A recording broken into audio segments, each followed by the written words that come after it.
नमस्कार प्यारे बच्चों, कैसे हो आप। मुझे आशा है कि आप अच्छे से होंगे और अपनी पढ़ाई को अच्छे से कर रहे होंगे। मैं शीतल शर्मा आज आपके सामने उपस्थित हुई हूँ आपकी पाठ्य पुस्तक का एक नया अध्याय लेकर, जिसका नाम है दान की हिसाब नीति। ये कहानी जो है बच्चे, ये कहानी एक राजा से संबंधित है, जिसको अभी हम आगे पढ़ेंगे। पहले मुझे ये बताइए कि जब किसी को हमारी सहायता की जरूरत होती है या कोई किसी परेशानी में होता है, तो क्या हमें उसकी सहायता करनी चाहिए? बहुत अच्छा प्यारे बच्चों, हमें हमेशा जो हमारे बस में है, जिस सीमा तक हम किसी की हेल्प कर सकते हैं, मदद कर सकते हैं, हमें जरूर करनी चाहिए। अगर वो इंसान किसी मुश्किल में है, किसी परेशानी में है, तो जितना हमसे हो सके हमें उसकी मदद जो है वो जरूर करनी चाहिए। तो ये कहानी जो है उसी से संबंधित है। तो बच्चे, मुझे आशा है कि आप अच्छे से इस कहानी को सुनेंगे, समझेंगे और फिर इससे प्राप्त हुई शिक्षा को अपने जीवन में उतारने की कोशिश करेंगे। शुरू करते हैं बच्चे। एक था राजा। राजा जी लकदक कपड़े पहनकर, अब लकदक क्या है? लकदक होता है बच्चे बहुत ही चमकीले और बहुत ही सुंदर और अच्छे कपड़े, कीमती कपड़े पहनकर यूं तो हजारों रुपए खर्च करते रहते थे, पर दान के वक्त उनकी मुट्ठी बंद हो जाती। अब इसका क्या अर्थ है कि राजा जो है अपने कपड़ों पर, शानो शौकत पर बहुत से पैसे खर्च करता था, लेकिन जब किसी की सहायता करने की बारी आती, या दान हम किसको बोलते हैं? अपने हाथ से किसी भी चीज, दान किसी भी चीज का हो सकता है, खाने का, कपड़ों का, पैसों का, है ना। तो जब दान करने की बारी आती तो वो राजा जो था वो अपनी मुट्ठी बंद कर लेता, अर्थात दान में वो कभी भी कुछ भी वस्तु किसी को नहीं देता था। राज्यसभा में एक से एक नामी लोग आते रहते थे, लेकिन गरीब, दुखी, विद्वान, सज्जन, इनमें से कोई भी नहीं आता था, क्योंकि वहां पर इनका बिल्कुल सत्कार नहीं होता था। ये जो लोग हैं, गरीब, दुखी, विद्वान, जो बहुत बुद्धिमान है, जो पंडित या जिनको बहुत ज्ञान है, उस तरह के लोग, और सज्जन, मिलनसार लोग जो हैं, वो इनमें से कोई भी दरबार में नहीं आता था। क्यों? क्योंकि इस दरबार में इन लोगों का कभी भी सम्मान या सत्कार नहीं होता था। एक बार उस देश में अकाल पड़ गया। अब अकाल क्या होता है बेटे? अकाल होता है जब काफी देर तक बारिश नहीं होती है, फसलें सूख जाती हैं, जो पानी के स्रोत होते हैं उनमें पानी खत्म होने की कगार पर हो जाता है, और बिना पानी के तो मनुष्य जीवित रह ही नहीं सकता। फसल नहीं होगी, पेड़, पशु, पक्षी सब प्यास से धीरे धीरे करके मर जाएंगे, प्यास और भूख से धीरे धीरे करके मर जाएंगे। पूर्वी सीमा के लोग भूखे प्यासे मरने लगे। राजा के पास खबर आई। राजा को पता था कि लोग अकाल से मर रहे हैं। वह बोले, यहाँ तो भगवान की मार है, इसमें मेरा कोई हाथ नहीं है। राजा ने अपना पल्ला झाड़ते हुए कहा कि ये तो भगवान की तरफ से है, मेरा तो इससे कोई लेना देना नहीं है, मेरे हाथ में कुछ भी नहीं है। लोगों ने कहा, महाराज, राज भंडार से हमारी सहायता करने की कृपा करें, जिससे हम लोग दूसरे देशों से अनाज खरीद कर अपनी जान बचा सके। अब लोगों के पास और कोई रास्ता नहीं था, तो वो राजा के पास ही आएंगे। राजा को उन्होंने कहा कि आप हमारी थोड़ी सी राज भंडार, जो राजा के पास पैसों का भंडार होता है, उस भंडार से अगर हमारी थोड़ी सी सहायता कर दी जाए तो हम लोग अपनी जान बचा सकते हैं। राजा ने कहा, आज तुम लोग अकाल से पीड़ित हो, कल पता चलेगा कहीं भूकंप आया है, परसों सुनूंगा कहीं के लोग बड़े गरीब हैं, 2 वक्त की रोटी नहीं जुटती। अब राजा जो था, पहले ही हमने पढ़ा कि दान के नाम पर उसकी मुट्ठी बंद हो जाती। अब जब लोगों ने कुछ पैसों की उम्मीद की कि राजा की तरफ से हो सकता है कोई हमें मदद मिल जाए, लेकिन राजा ने मदद करने की बजाय उनको इधर उधर के बहाने लगाना शुरू कर दिया कि आज अकाल है, कल भूकंप आएगा, मतलब आप लोगों को बहाना चाहिए पैसे मांगने का, तो इसमें मैं कुछ भी नहीं कर सकता। इस तरह सभी की सहायता करते करते जब राज भंडार खत्म हो जाएगा, तब खुद मैं ही दिवालिया हो जाऊंगा। राजा ने कहा, अगर मैं इसी तरह से सबकी सहायता करने लगा तो मैं खुद गरीब हो जाऊंगा, मेरे पास खुद खाने पीने को नहीं रहेगा। ये सुनकर सभी निराश होकर लौट गए। अब लोग जो थे राजा की इस तरह की बातें सुनकर वहां से लौट आए, क्योंकि उन्हें पता था राजा तो कोई मदद करने से रहा। इधर अकाल का प्रकोप फैलता ही जा रहा था। बारिश ना होने के कारण धीरे धीरे और कई राज्य जो थे और कई जो गांव थे, राज्य नहीं और कई गांव जो थे वो भी उसकी अकाल की चपेट में आते गए। ना जाने रोज कितने ही लोग भूख से मरने लगे। फिर राजा के पास पहुंचे, उन्हें राज्यसभा में गुहार लगाई, दुहाई महाराज। अब दुहाई क्या होती है? जब लोग बहुत परेशान हो जाते हैं, अब राजा के पास वो सहायता मांगने जाते तो बोलते हैं राजा महाराज दुहाई है, दुहाई हमारी सहायता करें, हमें इस संकट से बाहर निकालें। आपसे ज्यादा कुछ नहीं चाहते, सिर्फ 10,000 रुपए हमें दे दे तो हम आधा पेट खाकर भी जिंदा रह सकते हैं। लोगों ने 10,000 रुपए राजा से मांगे कि सिर्फ हमें 10,000 रुपए दे दीजिए, हम एक समय का अन्न खाकर पेट भरकर अपना गुजारा कर लेंगे। राजा ने कहा 10,000 रुपए भी क्या तुम्हें बहुत कम लग रहे हैं? और उतने कष्ट से जीवित रहकर लाभ ही क्या? अब राजा ने कहा 10,000 रुपए तुम्हें कम लग रहे हैं कि तुमने बोला और मैं दे दूंगा।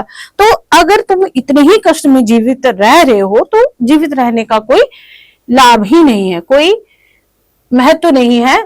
कहने का अर्थ यही है। एक व्यक्ति ने कहा भगवान की कृपा से लाखों रुपए राजकोष में मौजूद हैं, जैसे धन का सागर हो, उसमें से एक आध लोटा ले लेने से महाराज का क्या नुकसान हो जाएगा। एक व्यक्ति जो वहां पर था उसने कहा कि महाराज राजकोष में बहुत सारा धन है, मानो धन का पूरा समुद्र है, अगर समुद्र में से एक लोटा पानी निकाल भी लिया जाए तो कोई फर्क नहीं पड़ता। उसी तरह अगर आप राजकोष से हमें थोड़ा सा धन, उन्होंने 10,000 रुपए की मांग की थी, अगर वो आप हमें दे दें तो आपको कोई ज्यादा नुकसान नहीं होगा। राजा ने कहा राजकोष में अधिक धन है तो क्या, उसे दोनों हाथों से लुटा दूं? अगर ज्यादा धन है राजकोष में तो भी इसका क्या अर्थ है कि मैं तुम्हें ही दे दूं, दोनों हाथों से लुटाता ही जाऊं। एक अन्य व्यक्ति ने कहा महाराज महल में प्रतिदिन हजारों रुपए इन सुगंधित वस्त्रों, मनोरंजन और महल की सजावट में खर्च होते हैं। यदि इन रुपयों में से ही थोड़ा सा धन जरूरतमंदों को मिल जाए तो उन दुखियों की जान बच जाएगी। राजा जो अपने कपड़ों पे, अपने मनोरंजन पे पैसे खर्च करता था, तो एक व्यक्ति ने कहा कि अगर आप इनमें थोड़ा सा पैसा बचाकर अगर जरूरतमंदों को दे दे तो ये लोग जो है वो भूखे मरने से बच जाएंगे। ये सुनकर राजा को क्रोध आ गया। अब राजा को गुस्सा आ गया कि ये आम सी जनता या आम से लोग जो है वो ये मुझे राय दे रहे हैं।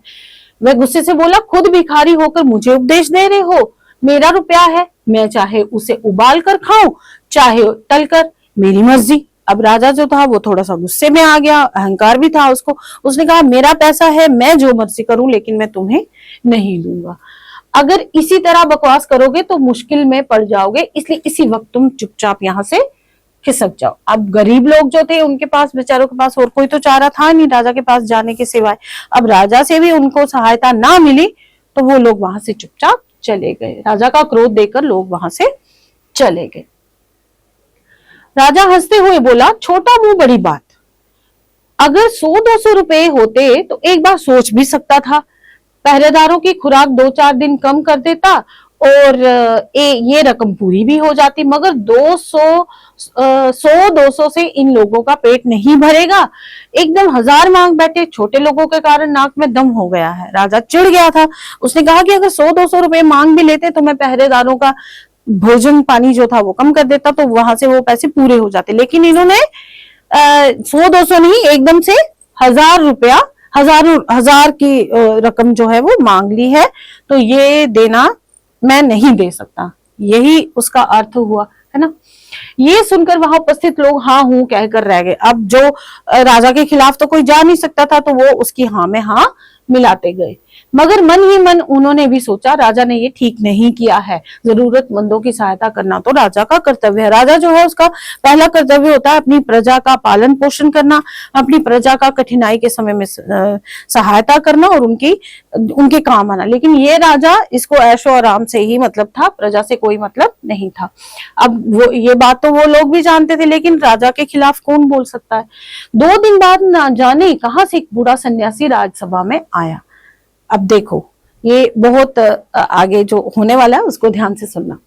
उसने राजा को आशीर्वाद देते हुए कहा, दाता कर्ण महाराज, बड़ी दूर से आपकी प्रसिद्धि सुनकर आया हूं। और सन्यासी ने राजा को कर्ण महाराज क्यों कहा बेटा, ये एक अलग कहानी है जो मैं फिर कभी आपको सुनाऊंगी।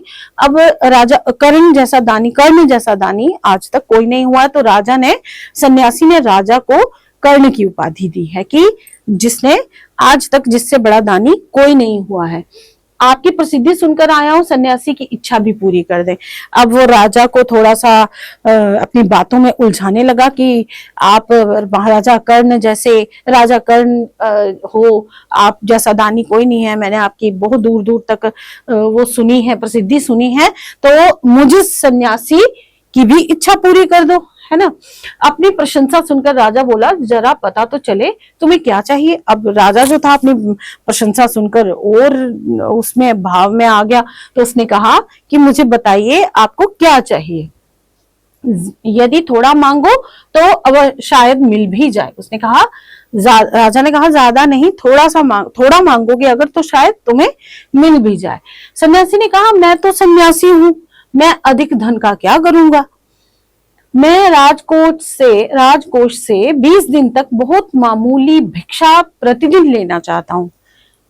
मेरा भिक्षा लेने का नियम इस प्रकार है, मैं पहले दिन जो लेता हूं, दूसरे दिन उसका दुगना, तीसरे दिन उसका दुगना, चौथे दिन तीसरे दिन का दुगना, इस तरह से प्रतिदिन दुगना लेता जाता हूं। भिक्षा लेने का मेरा यही तरीका है। अब देखिए यहाँ पर राजा जो है वो सन्यासी के साथ बात कर रहे हैं, तो उनका भिक्षा लेने का नियम क्या था, पहले दिन जितना लेना है दूसरे दिन उसका दुगना, तीसरे दिन दूसरे दिन का दुगना, चौथे दिन तीसरे दिन का दुगना। तो इस तरह मेरा ये है लेने का, ठीक है।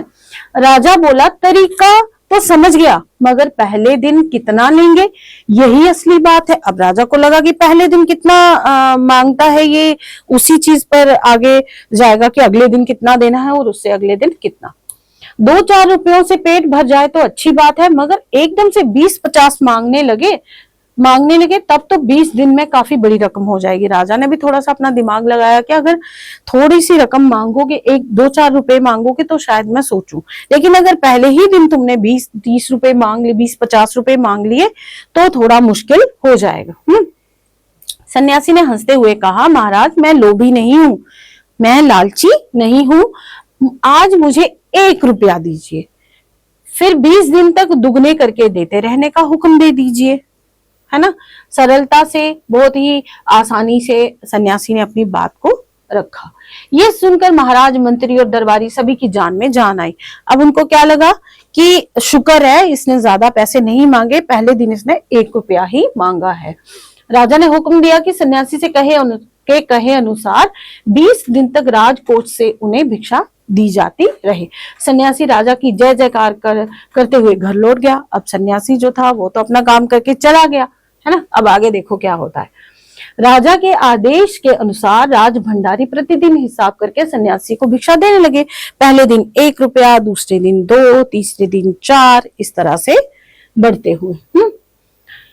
इस तरह 2 दिन बीते, 10 दिन बीते, 2 सप्ताह तक भिक्षा देने के बाद भंडारी ने हिसाब करके देखा कि दान में काफी धन निकला जा रहा है ना। अब भंडारी कौन होता है बेटा, जो राजकोष जो होता है उसका कितना पैसा आया है, कितना दिया है, उसका हिसाब किताब रखता है, जिसको हम आजकल इंग्लिश लैंग्वेज में उसको अकाउंटेंट बोलते हैं, ठीक है। तो वही भंडारी है जो राजा के धन का हिसाब किताब रखता है। ये देखकर उन्हें उलझन महसूस होने लगी। अब उनको धीरे धीरे समझ में आने लगा कि सन्यासी ने तो चाल चली है ना। महाराज तो कभी किसी को इतना दान नहीं देते थे। उसने ये बात मंत्री को बताई। अब उनको भी पता था राजा दान देकर तो किसी को राजी था नहीं, तो ये जो था सन्यासी की चाल जो लगता है ये कामयाब हो गई है। मंत्री ने कुछ सोचते हुए कहा, वाकई ये बात तो पहले ध्यान में आई ही नहीं। अब जो भंडारी था उसने पहले मंत्री से वार्तालाप किया, उसको समझाया कि देखो ऐसे ऐसे है और राजकोष से इतना धन जो है वो प्रतिदिन अब जा रहा है, मगर अब कोई उपाय नहीं है, महाराज का हुक्म बदला नहीं जा सकता। जब राजा ने आज्ञा दे दी कि इसको इतना दो, तो वो तो पीछे हट नहीं सकते। इसके बाद फिर कुछ दिन बीते, भंडारी फिर हड़बड़ाता हुआ मंत्री के पास पूरा हिसाब लेकर आ गया। हिसाब देखकर मंत्री का चेहरा फीका पड़ गया। जैसे जैसे दिन बीत रहे थे, वो पैसों धनराशि जो थी वो बढ़ती जा रही थी। ये देखकर भंडारी को मतलब उसको बेचारे को परेशानी हो गई। वो भाग के गया मंत्री के पास। मंत्री भी देखकर उसका भी रंग फीका पड़ गया, ये क्या हो रहा है। वह अपना पसीना पोंछकर, सिर खुजलाकर, दाढ़ी में हाथ फेरते हुए बोला, ये क्या कह रहे हो? अभी से इतना धन चला गया है तो फिर 20 दिनों के अंत में कितने रुपए होंगे? अब मंत्री भी हिसाब किताब करने लगा। भंडारी बोला, जी पूरा हिसाब तो नहीं किया है। मंत्री ने कहा, तो तुरंत बैठकर अभी हिसाब करो। भंडारी हिसाब करने बैठ गया। मंत्री महाशय अपने माथे पर बर्फ की पट्टी लगाकर तेजी से पंखा झलवाने लगे। मतलब कपड़े का जो पंखा होता है वो, उनके दास जो थे वो उनको बोला कि पंखा करो, और बर्फ से अपने सिर को ऐसे ऐसे दबाने लगे। क्यों? क्योंकि अब मंत्री को भी परेशानी हो रही थी। उसको भी समझ में आ रहा था कि दिन प्रतिदिन धनराशि जो है, पैसा जो है वो ज्यादा इकट्ठा जा रहा है। कुछ ही देर में भंडारी ने पूरा हिसाब कर लिया। मंत्री ने पूछा, कुल मिलाकर कितना हुआ? अब देखो कितना हिसाब हुआ। आपने लगाया कभी हिसाब? ठीक है। मंत्री ने हाथ जोड़कर कहा, जी 10,48,575 रुपए। देखो, पहले दिन 1 रुपए से शुरू किया और 20वें दिन तक जितनी भी राशि थी उस सब का जमा जो है उसको ऐड करके कितनी राशि हुई? 10,48,575 रुपए। मंत्री गुस्से में बोला, मजाक कर रहे हो? यदि सन्यासी को इतने रुपए दे दिए तो राजकोष तो खाली हो जाएगा। भंडारी ने कहा, मजाक क्यों करूंगा, आप ही हिसाब करके देख लो। अब भंडारी ने उस मंत्री को वो पूरा हिसाब समझा दिया। ये कहकर उसने हिसाब का कागज मंत्री जी को दे दिया। हिसाब देखकर मंत्री जी को चक्कर आ गया। सभी उन्हें संभालकर बड़ी मुश्किलों से राजा के पास लेकर आए। मंत्री जो था उसको भी देखकर चक्कर आ गया। इतनी सारी धनराशि अगर राजकोष से जाएगी, ये तो बड़ी मुश्किल हो जाएगी। तो वो बेचारा बेहोश होने की कगार पर पहुंच गया था। उसको पकड़कर राजा के पास लेकर आए। राजा ने पूछा, क्या बात है? मंत्री बोला, महाराज राजकोष खाली होने जा रहा है। राजा ने पूछा, वह कैसे? मंत्री बोले, महाराज सन्यासी को आपने भिक्षा देने का हुक्म दिया है, मगर अब पता चला कि उन्होंने इस तरह राजकोष से करीब 10 लाख रुपए झटकने का उपाय कर लिया है। अब उनको समझ में आया कि सन्यासी कौन सी चाल चलकर गया है। ये देखो हिसाब जो पूरे 20 दिन का। राजा ने गुस्से में कहा, मैंने इतने रुपए देने का आदेश तो नहीं दिया था, फिर इतने रुपए क्यों दिए जा रहे हैं? भंडारी को बुलाओ। मंत्री ने कहा, जी सब कुछ आपके हुक्म के अनुसार हुआ है, आप खुद ही दान का हिसाब देख लीजिए। राजा ने उसे एक बार देखा, 2 बार देखा, इसके बाद बेहोश हो गया। काफी कोशिशों के बाद उनके होश में आ जाने पर लोग सन्यासी को बुलाने दौड़े। देखो हिसाब बच्चे, पहले दिन 1, दूसरे दिन 2, तीसरे दिन 4, चौथे दिन 8, 5वें दिन 16, फिर 32 का डबल 64। इस तरह से करते हुए ये पूरा जब राशि यहां तक पहुंची है, फिर इसको सबको जोड़ दिया गया है राशि को, और कुल राशि बनती है ये 10,48,575 रुपए, है ना। अब ये इतनी सारी राशि देकर राजा भी बेहोश हो गया। तो सारे लोग किसको बुलाने के लिए दौड़े? सन्यासी को। सन्यासी के आते ही राजा रोते हुए उनके पैरों पर गिर पड़ा। बोला, दुहाई है सन्यासी महाराज, मुझे इस तरह जान माल से मत मारिए। अब राजा भीख मांगने लगा सन्यासी से कि आपने तो ये मेरे साथ एक तरह का छल ही किया है, तो ये कैसा दान आपने मुझसे मांगा है ना। इस तरह से तो मैं खाली हो जाऊंगा। मुझे इस तरह जान माल से मत मारिए, जैसे भी हो एक समझौता करके मुझे वचन से मुक्त कीजिए। राजा ने वचन दिया था कि हाँ, मैं 20 दिन तक तुम्हें इस तरह राशि देता रहूंगा। अब राजा के भी उसको भी बेचारे को दिन में तारे नजर आने लगे, तो वो सन्यासी से भीख मांगने लगा। दीजिए, अगर आपको 20 दिन तक भिक्षा दी गई तो राजकोष खाली हो जाएगा, फिर राजकाज कैसे चलेगा? सन्यासी ने गंभीर होकर कहा, इस राज्य में लोग अकाल से मर रहे हैं, मुझे उनके लिए केवल 50,000 रुपए चाहिए। वह रुपया मिलते ही मैं समझूंगा मुझे मेरी पूरी भिक्षा मिल गई है। अब सन्यासी ने क्या कहा कि ठीक है, इतने रुपए जो हैं तुम ना दो, लेकिन मुझे 50,000 रुपए चाहिए। मुझे जो लोग अकाल से मर रहे हैं मुझे उनकी सहायता करनी है। राजा ने कहा परंतु उस दिन एक आदमी ने मुझसे कहा था कि लोगों के लिए 10,000 रुपए ही बहुत होंगे। अब राजा को पिछली बात याद आई, है ना, जब खुद मुसीबत में आओ फिर बात याद आती है। सन्यासी ने कहा अगर आज मैं कहता हूं कि 50,000 से एक पैसा कम नहीं लूंगा, है ना, मगर आज मैं कहता हूं कि 50,000 से एक पैसा कम नहीं लूंगा। राजा गिड़गिड़ाया, मंत्री गिड़गिड़ाया, सभी गिड़गिड़ाए, मगर सन्यासी अपने वचन पर डटा रहा। आखिरकार लाचार होकर राजकोष से 50,000 रुपए सन्यासी को देने के बाद ही राजा की जान बची। सन्यासी अंत में किस राशि पर माना? 50,000। उसने कहा 50,000 तो मुझे लेने ही लेने हैं। पूरे देश में खबर फैल गई कि अकाल के कारण राजकोष से 50,000 रुपए राहत में दिए गए हैं। सभी ने कहा हमारे महाराज कर्ण जैसे ही दानी हैं। अब सन्यासी, किसी ने कुछ नहीं बताया कि सन्यासी आया था ऐसे, उसने क्या, सबने क्या बताया कि राजा ने राजकोष से लोगों की सहायता करने के लिए 50,000 रुपए जो है वो धनराशि जो है वो दी है। तो सभी लोग जो थे वो कहने लगे कि हमारे महाराज जो है वो महाराज कर्ण जैसे ही दानी हैं। तो बच्चे ये थी कहानी दान का हिसाब किताब। तो बच्चे ये कहानी हमें क्या सिखाती है कि जो भी परेशानी में है, कठिनाई में है, मुश्किल समय से गुजर रहा है, तो हमें उनकी सहायता अवश्य करनी चाहिए। हमारे में परोपकार और दान की भावना जो है वो हमेशा रहनी चाहिए। तो बच्चे इसी के साथ ये कहानी यहीं पर खत्म होती है। मिलते हैं आपके साथ अगली वीडियो में, तब तक के लिए नमस्कार।